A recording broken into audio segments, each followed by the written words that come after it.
तो आज मैं जिस वीडियो को लेकर आया वो 12वीं का मैट्रिक्स चैप्टर है। ये मैट्रिक्स चैप्टर 3rd चैप्टर है और ध्यान से देखें, बहुत मजे का चैप्टर है।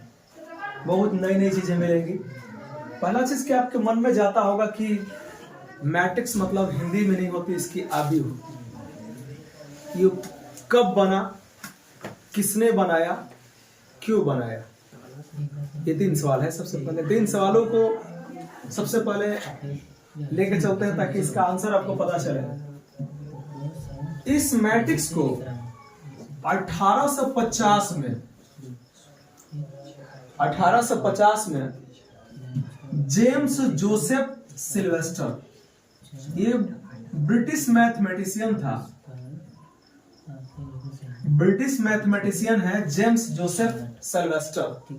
तो जेम्स जोसेफ सिल्वेस्टर 1850 में जो ब्रिटिश मैथमेटिशियन है उसने इसका प्रतिपादन किया था।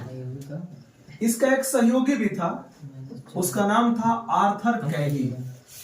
ये दूसरा नाम भी याद रखें, आर्थर कैली। ये आर्थर कैली बहुत अच्छा सहयोग किया और मैट्रिक्स मेथड को बीजगणित में आगे बढ़ाया, इसका विकास किया उस रास्ते में। तो जो अलजेब्रिक मैट्रिक्स डेवलप हुई वो श्रेय जाता है आर्थर कैली को। तो 2-3 चीजें हैं।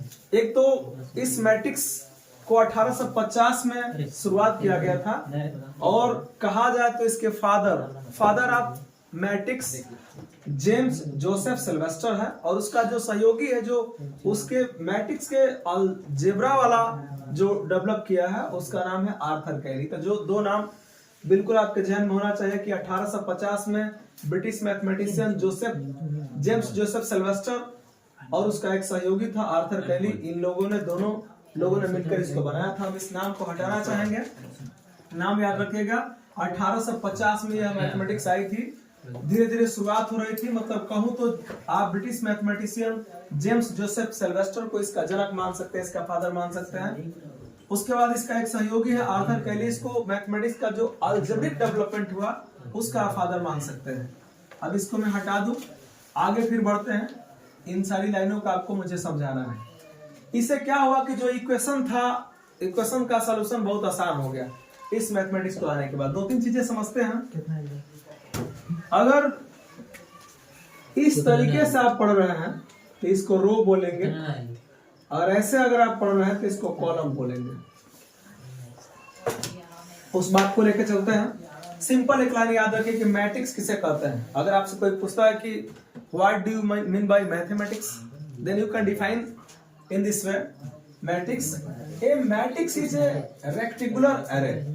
ए matrix is a rectangular array of number or function. ये नंबर आर फंक्शन दोनों का हो सकता है। आपको उसकी हिंदी नहीं आती है तो आप ऐसे याद रखो कि संख्याओं अथवा फलनों के।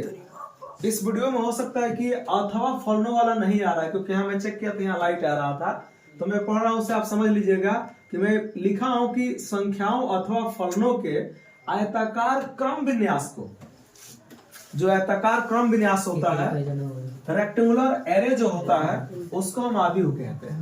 तो इस आव्यूह को आप आसानी से पढ़िएगा। एक एक लाइन पहले समझते चले, तब यहाँ का आपको पूरा डिटेल समझाता हूँ कि द नंबर ऑफ फंक्शंस, जो नंबर या फंक्शन है, और कॉल्ड एलिमेंट आर एंट्रीज। 2 चीज इसमें जितने मैं नंबर लिखा हूँ इसको या तो आप इस मैट्रिक्स का एलिमेंट कहेंगे या एंट्रीज कहेंगे। तो आपके सामने है एक, या तो आप एलिमेंट्स कहिए इसको या एंट्रीज कहिए। तो हो गया कि the number or functions are called elements or entries. तो इन सारी जितनी नंबर दी गई हैं, जितनी संख्याएं हैं, इनको 2 नाम से आप बोल सकते हैं। एक तो आप एलिमेंट बोल सकते हो, मैं तो अक्सर एलिमेंट ही बोलता हूं, या एंट्रीज भी बोल सकते हैं इसको। अगला है हॉरिजॉन्टल अरेंजमेंट। जो हॉरिजॉन्टल अरेंजमेंट है, जैसे हॉरिजॉन्टल अरेंजमेंट में ऐसे पढ़ूंगा, ये हॉरिजॉन्टल अरेंजमेंट है।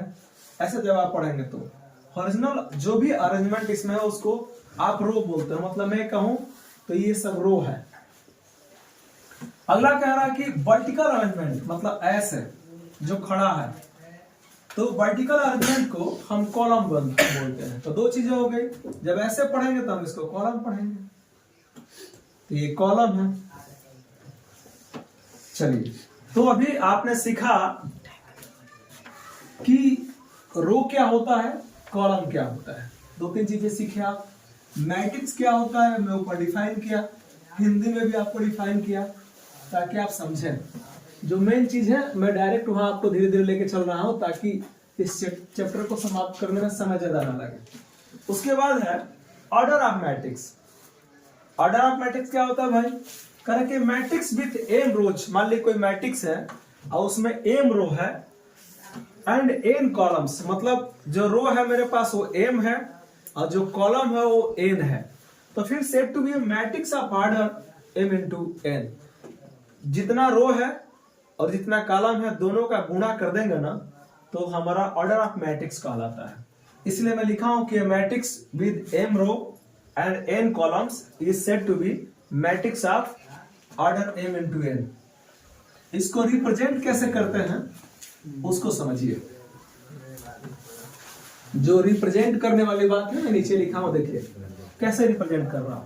जैसे मान लीजिए मैट्रिक्स है, इसका रिप्रेजेंटेशन आपको पढ़ना है। तो ये जो पहली एंट्रीज है, पहला एलिमेंट है, उसको मैं कैसे लिख रहा हूं, देखिए ये पहली पंक्ति शुरू हो रही है और ऐसे पढ़ेंगे तो ये कॉलम है, मतलब स्तंभ है हिंदी में कहूं तो इसको मैं कहूंगा इस एंट्रीज को, इस एलिमेंट को कि पहली पंक्ति और पहला स्तंभ। इसमें का पहला जो अंक लिखा हूं A1 पहला, ये आपका पंक्ति को शो करता है, रो को शो करता है, और दूसरा वाला स्तंभ मतलब कॉलम को शो करता है। तो पहला पंक्ति पहला स्तंभ का ये एलिमेंट है, पहली पंक्ति दूसरा कॉलम दूसरा स्तंभ का ये एलिमेंट है। ऐसे डॉट डॉट। अब आप समझ गए कि पहला वाला अंक पंक्ति है तो पहली पंक्ति और एनवा कॉलम का ये एलिमेंट है।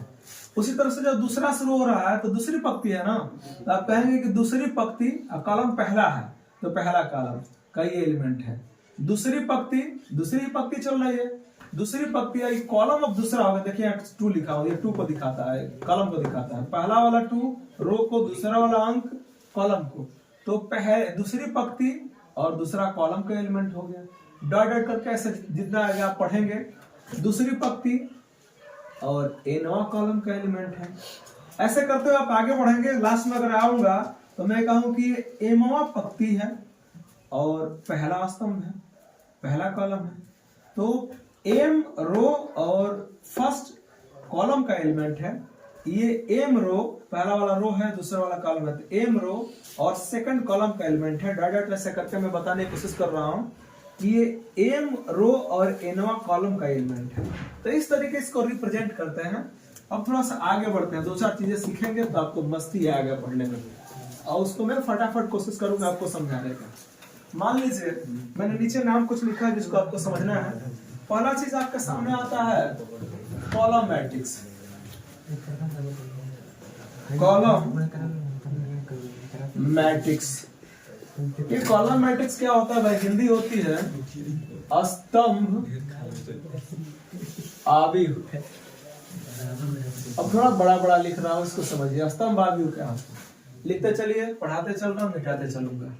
कॉलम मैट्रिक्स का सिंपल एग्जांपल से अगर समझा जाए तो जिसमें सिर्फ एक कॉलम होता है, जिस मैट्रिक्स में केवल एक कॉलम होता है उसको हम कह सकते हैं कि कॉलम मैट्रिक्स। जैसे मान लीजिए मैंने लिख दिया ABC, आप ध्यान से देखें तो इसमें कॉलम एक ही है, तो जिसमें सिंगल कॉलम रहेगा उसको हम कॉलम मैट्रिक्स कहेंगे, तो ये कॉलम मैट्रिक्स हो गया। अगर यहीं पर दूसरा मैं आपको समझाऊं रो मैट्रिक्स, रो मैट्रिक्स की अगर मैं बात करूं तो इसको बोलते हैं पंक्ति आव्यूह, पंक्ति आव्यूह।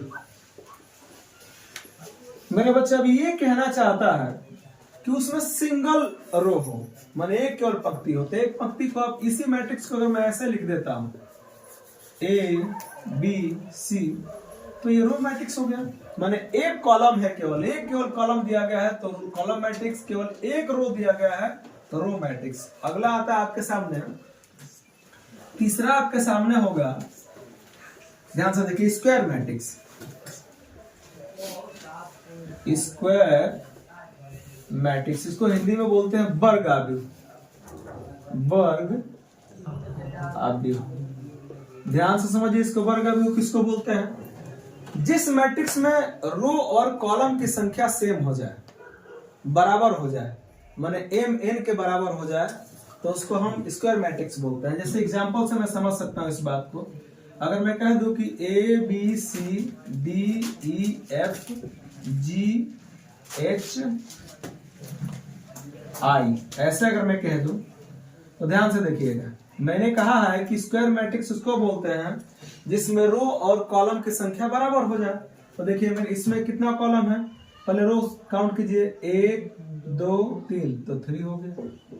कॉलम 1 2 3, तो 3 हो गया। मैंने 3 इंटू 3 ऑर्डर का ये मैट्रिक्स है। और ध्यान से देखिए, जितना रो है इसको मैं कह रहा हूं कि ये रो है, नंबर ऑफ रो है, ये आपका नंबर ऑफ कॉलम है। तो नंबर ऑफ रो और नंबर ऑफ कॉलम सेम हो गया। तो जब नंबर ऑफ रो और नंबर ऑफ कॉलम सेम हो जाता है तो उस टाइप के मैट्रिक्स को हम स्क्वायर मैट्रिक्स कहते हैं। तो अभी 3 आप पढ़े, कॉलम मैट्रिक्स पढ़े, दूसरा रो मैट्रिक्स पढ़े, तीसरा स्क्वायर मैट्रिक्स पढ़े। अब सीधा आपको लेके चलता हूँ स्केलर मैट्रिक्स, डायगोनल मैट्रिक्स पे। 4 नंबर का होगा वो डायगोनल मैट्रिक्स। चौथा नंबर पे चलते हैं डायगोनल मैट्रिक्स को पढ़ने के लिए। अब ये चौथा नंबर पे है आई डायगोनल मैट्रिक्स, इसको बोलते हैं विकर्ण आव्यूह। विकर्ण आव्यूह।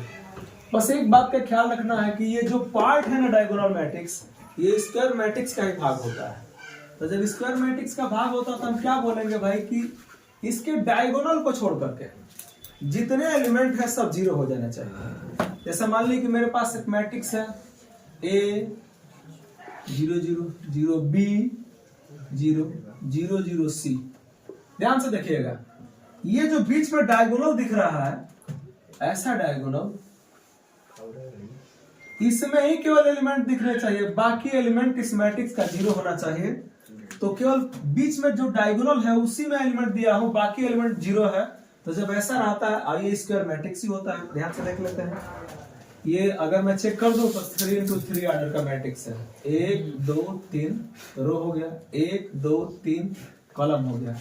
मतलब इसको, ये डायगोनल मैट्रिक्स है लेकिन पार्ट किसका होता है, स्क्वायर मैट्रिक्स का ही भाग होता है। स्क्वायर मैट्रिक्स क्यों बोल रहे हैं, क्योंकि भाई इसका रो और कॉलम के number of row and number of column same है, तो इसको हम स्क्वायर मैट्रिक्स बोलेंगे। स्क्वायर मैट्रिक्स का ये भाग होता है डायगोनल मैट्रिक्स। और मेन चीज समझने के लिए क्या है कि जो इसके डायगोनल के एलिमेंट है वही दिखने चाहिए, बाकी एलिमेंट सब 0 हो जाना चाहिए, तो इसको डायगोनल मैट्रिक्स बोलते हैं। 5 नंबर पे आता है मेरे बच्चे स्केलर मैट्रिक्स। स्केलर मैट्रिक्स इसको बोलते हैं अदिश आव्यूह। अदिश आव्यूह, ध्यान दीजिए, इसको अदिश आव्यूह क्यों बोलते हैं। जब मान ली कोई मैट्रिक्स है और मैट्रिक्स से याद रखिएगा कि जो इसके डायगोनल के मैट्रिक्स होते हैं, अब ये डायगोनल मैट्रिक्स का भाग होता है। स्केलर मैट्रिक्स किसका भाग होता है, तो डायगोनल मैट्रिक्स का भाग होता है। कब इसको स्केलर कहेंगे भाई, देखिए इसमें एलिमेंट अलग अलग आ रहा है, ए बी सी आराम कोई भी आ सकता है, ठीक, बाकी एलिमेंट 0 होंगे, लेकिन स्केलर इसको, इसी मैट्रिक्स को स्केलर हम तब कह देंगे जब डायगोनल के मैट्रिक्स सेम हो जाए। इसे मान ली कि यहाँ ए है 0 0 0, यहाँ भी हो जाए 0, यहाँ 0 0, यहाँ भी हो जाए। तो ध्यान से देखिए मेरे बच्चे, ये 3 इंटू 3 ऑर्डर का मैट्रिक्स है, इसका मतलब स्क्वायर मैट्रिक्स ये भी है। डायगोनल मैट्रिक्स के बारे में ही पढ़ना है, तो ये डायगोनल मैट्रिक्स का भाग होता है। लेकिन ख्याल रखें कि इसमें एलिमेंट अलग अलग आ सकते हैं, इसमें एलिमेंट अलग अलग आएंगे, लेकिन इसमें जो डायगोनल का मैट्रिक्स है उसका एलिमेंट बिल्कुल सेम होना चाहिए। अगर 2 है तो सब 2 होना चाहिए, 3 है तो सब 3 होना चाहिए, रूट में 3 है तो सब रूट में 3 होना चाहिए। इससे पता चल जाएगा कि ये डायगोनल मैट्रिक्स का ही पार्ट है। जो स्केलर मैट्रिक्स इसको तब कहा जा रहा है जब डायगोनल मैट्रिक्स, डायगोनल के एलिमेंट चाहे एंट्रीज सारे सेम हो, ए है तो सब ए हो, 2 है तो टी हो, ऐसा होता है, तो इसको स्केलर मैट्रिक्स बोलते हैं। अब आता है स्केलर के बाद आ गया आइडेंटिटी मैट्रिक्स। समझिए ध्यान से, इस आइडेंटिटी मैट्रिक्स को मैं यही समझाना चाहूंगा क्योंकि यही समझाने का एक फायदा मिलेगा मुझे। 6 नंबर पे है आइडेंटिटी मैट्रिक्स। इसको बोलते हैं इकाई आव्यूह। इकाई आव्यूह, ध्यान दे, इसको इकाई आव्यूह कब कहेंगे भाई? इसे मान ली कोई मैट्रिक्स है, कोई मैट्रिक्स है, इसके डायगोनल मैट्रिक्स को छोड़ के सब जीरो है, लेकिन जो डायगोनल का मैट्रिक्स है वो 1 1 रहेगा। ध्यान से देख लीजिए, ये जो 1 1 दिख रहा है डायगोनल का मैट्रिक्स, ये जो डायगोनल का एलिमेंट है वो इस मैट्रिक्स का डायगोनल का एलिमेंट सब 1 1 रहेगा। और जब 1 1 रहेगा तो इसको हम आइडेंटिटी मैट्रिक्स कहेंगे। आप कह सकते हैं, कभी तो आपने पढ़ा है कि सेम रहेगा तो स्केलर मैट्रिक्स कहेंगे। बिल्कुल सही कह रहा है, ये स्केलर भी मैट्रिक्स हो सकता है, ठीक। लेकिन चूंकि 1 1 आ गया तो स्पेशली नाम पड़ जाता है, 1 1 आ जाता है स्पेशल नाम हो जाएगा क्या? Identity matrix. लेकिन अगर यही 2 2 आ जाता, 3 3 आ जाता, 4 4 आ जाता, केवल 1 को छोड़ सकते तो स्केलर मैट्रिक्स कहलाता। अगर बदल बदल के आ जाता 1 2 3 1 2 3 ऐसे आ जाता तो उसको डायगोनल मैट्रिक्स कहते हैं। तो आइडेंटिटी मैट्रिक्स तब कहेंगे स्केलर मैट्रिक्स को। स्केलर मैट्रिक्स का पार्ट होता है, स्केलर मैट्रिक्स का part diagonal matrix, diagonal matrix का part scalar matrix, scalar matrix का पार्ट आइडेंटिटी मैट्रिक्स, आसानी से समझने के लिए। तो जब 1 1 हो जाएगा तो इसको हम आइडेंटिटी मैट्रिक्स कहते हैं। अब जब ये समझ लिए तो आखिरी एक बचा है, तो क्या बचा है भाई? जीरो मैट्रिक्स, उसे भी समझ लीजिए। जीरो मैट्रिक्स क्या होता है भाई? तो 7 नंबर पे आप पढ़ लीजिए जीरो मैट्रिक्स। जीरो मैट्रिक्स इसको बोलते, हिंदी में बोलते हैं शून्य आव्यूह। शून्य आव्यूह, शून्य आव्यूह। ध्यान दिया जाए, कोई मैट्रिक्स है, कौन बताया क्या वैसे शून्य आव्यूह क्या किसे बोलते हैं? सारे में जीरो होता है, सारे एलिमेंट जितने उस मैट्रिक्स के एंट्रीज हैं सब 0 0 हो। जब सब 0 0 होंगे तो उसको हम क्या बोलेंगे भाई? जीरो मैट्रिक्स बोलते हैं। इस तरीके से आप मैट्रिक्स के पहला पार्ट का जो इंट्रोडक्शन था आप समझ गए हैं। अब सीधे आपको लेकर चलूंगा कि मैट्रिक्स के एडिशन कैसे करते हैं, मैट्रिक्स का सब्ट्रैक्शन कैसे करते हैं, मैट्रिक्स का मल्टीप्लिकेशन कैसे करते हैं। जब ये तीनों आ जाएगा तो फिर आपको पूरी मैट्रिक्स बेहतर ढंग से आने लगेगी। इस वीडियो में इतना ही, मिलते हैं फिर अगले वीडियो में। तब तक के लिए थैंक यू।